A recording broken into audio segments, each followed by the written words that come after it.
Asalaamu calaykum waraxmatullaahi tacaala wabarakaatu. Soo dhawaada kusoo dhawaada channelkeeni ummadda. Maanta waxaynu joognaa wadankaasi Syria, reer ka kooban 6 qof, 4 wiil, gabadh iyo aabe iyo hooyo. Gabadha waxaa la odhan jiray Xusni waxay ahayd gabadh aad u qurux badan, markaana waxay jirtay 16 sano, laakiin dhibaato ayaa haysatay oo gurigooda walaalaheed ayaa aad u maagi jiray, mardili jiray, dharkanaad maxaad u xidhatay, dharka caynkaasa, xageed aaday, waad soo habsaantay, ma xidhan kartid, ma bixi kartid. Adigu walaalo bay ahaayeen aad u adag, hooyadeed iyo aabaheedna kaga raali ayay ahaayeen oo maba ahayn dadka gabdhaha daneeya, dadka wiilasha aadka ula weyihiin bay ahaayeen. Waxaa dhacday in Xusni ay maalin walba iskuulka markay tagto asxaabteeda uga sheekayso, walaalahay bay igu xun gurigayga taasaa ka dhacday. Ma ogtahayna nasiixada ama talada uu ku siiyo qofka jaahilka ahi in ay saameyn aad u xun ku yeelanayso noloshaada, sida ku dhacday Xusni. Waxaa dhacday mid ka mid ah asxaabteedii inay usoo jeesato naadee baxso. Maalinkii dambe Xusni go'aan waxay ku gaadhay inay baxsato. Waa carartay waxayna gashay magaalada Dimashq, halka ayay iyadoo suuqiisa u wareegaysa. Qofku markuu baxayana dee qofka go'aan buu ku baxaa, qorshe waa inaad meeshaad aadaysid, maxay ahayd meeshaad ku degaysid, gurigaad aadaysid, waxa waa inaad sii qorshaysataa. Iyadu laakiin waa iska carartay, iyadoo magaaladii suuqa indhaha taagtaagaysa ayaa wax aragtay islaan weyn. Islaantana waa islaan guryaha khadaamooyinka ka ahaan jirtay, islaan yar iska faqiirada laakiin sharaf leh oo islaan yar oo shariifada ah. Waxay ku tiri inantaydii miyaad soo luntay? Inantii islaantii markay ku tiri miyaad soo luntay oohin bay qabsatay.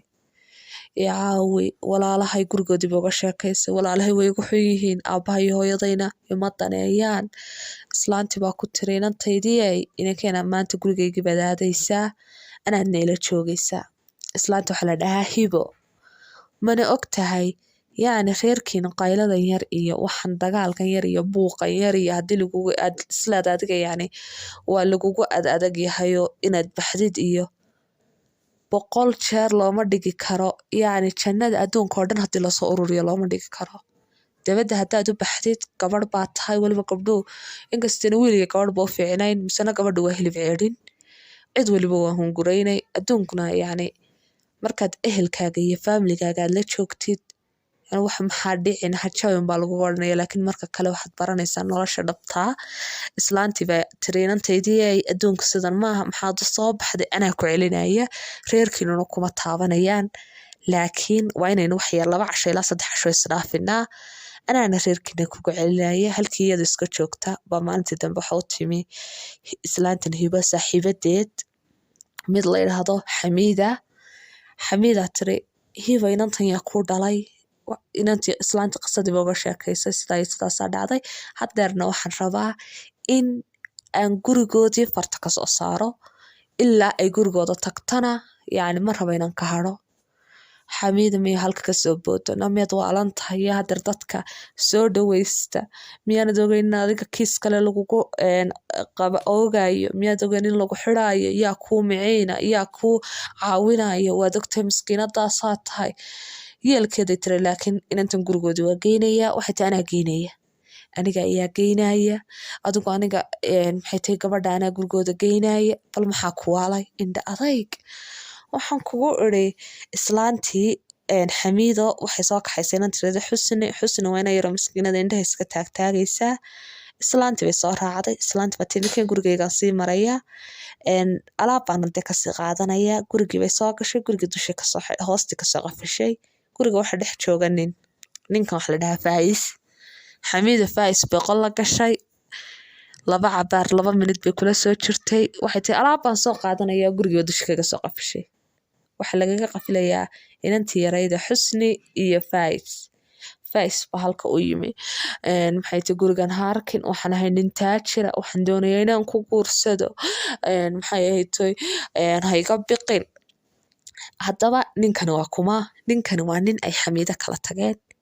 ninkani xamiido waxay ku kala tageen ninkani waa naago badan yahay yacni ninkani nin aad u naago badan weeye sidaa la ajligeedba xamiido nacay oo iskaga tegay waana furay xamiiday markaad qolka la gashay ninka waxaad ku tiri soo aniga igumaad furi naago badanaad xidhiir la leedahay naagtan aan kuu keenay waxaad doontid ku samee anigana isoo celiyo gurigayga igu soo celi dibna ii meherso haye buu ku yidhi inantireed halka ku qabsaday waa kufsaday dhowr bilood buu inantiir isticmaalayay cunno intuu u keeno dilo guriga ay uga shaqayso buu kufsanayay xamiidana waa soo celiyey markii xamiida timina waxay noqotay shaqaale guriga uga shaqaynaya halkaasuu joogtay kufsanayay habeenkii maalintiina guriga uga shaqaynaysay waa lagu soo adeeganayaa maalinkii dambe ayuu waxay soo raacay xusni iyo ninkii suuqay soo aadeen ninkanow askar ayaa suuqa dhex marmaraysa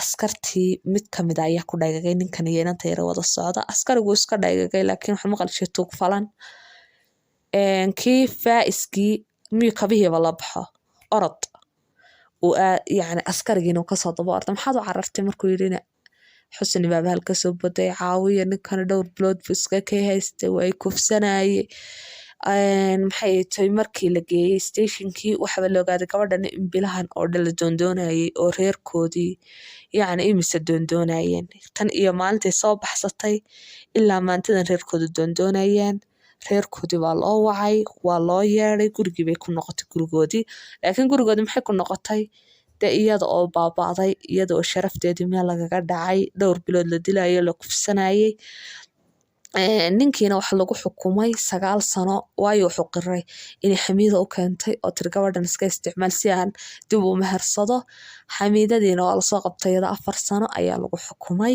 halkaa ayay qisadeena inooga egtay waan rajeynaya inaad ka heshay channelka subscribe saar gambaleelka furo videogana like saar